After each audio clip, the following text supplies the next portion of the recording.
Limiting conditions as a tool to enhance creativity in therapy and education. Nona Orbach. Limiting conditions refer to a suggestion of starting an artistic process through constraints. This serves as a catalyst for creativity by providing a limited set of items, rules, or materials based on the educator's or therapist's understanding. An art teacher placed an oak branch on each piece of paper. What will each child choose? Limiting conditions promote creativity and variety. Indeed, you can notice how each boy and girl use the starting point, the branch, in a personal way. When faced with limiting conditions, the creator must be inventive.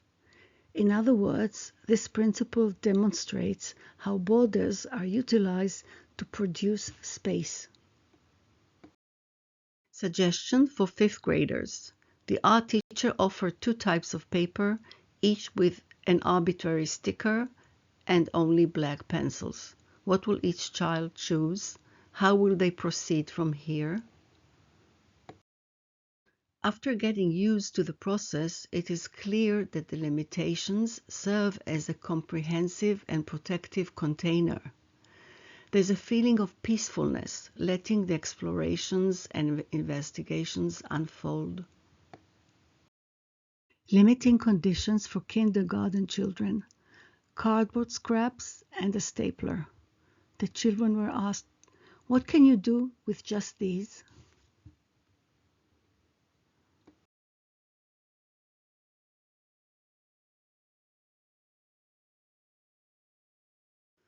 The process demonstrates trust in the creator's ability to invent and explore. Limiting condition, 1 line within a rectangle. An art teacher of mine introduced this process in the 70s.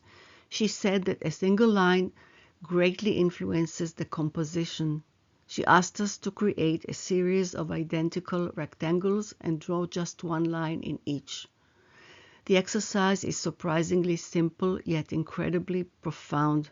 The repetition of a single line echoes our breathing and heartbeat. As an artist, I also found that limiting conditions serve as a source of growth, opening up a wide space for expression. 1,000 drawings. A limiting condition serves as a metaphorical, creative tool to facilitate deep thinking and endless variations.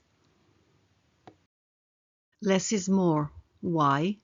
Reducing elements encourages in-depth research and clarifies what is really needed. It turns out, not much.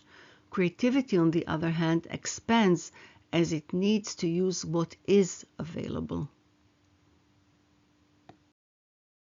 And what does a small number of materials contribute to the creative process? Abundance and variety. My experience of drawing hundreds of papers gave me an anchor and depth to explore an entire inner world. I have integrated this understanding into my practice of art therapy and supervision. Limiting condition.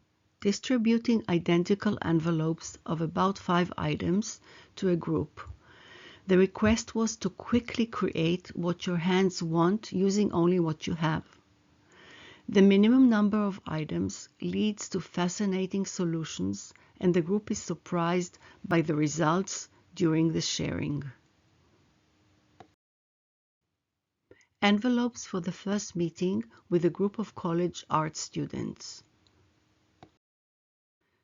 A few examples of their work.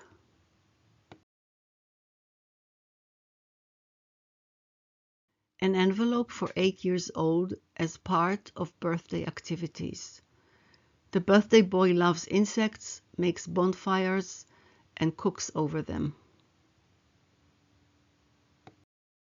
Activity for children during vacation. Limitation. Create something using the provided items that will fit later in the closed box. The tiny boxes were suggested to my grandchildren during a trip as they were impatiently waiting for the food to arrive at the table. Suddenly there was silence, curiosity, and invention. Minimalism helps us relax. It allows us to focus on what is present rather than what is missing. In therapy, working with less and noticing what I have now can lead to a more optimistic outlook on life. Choose a limiting condition and create a series.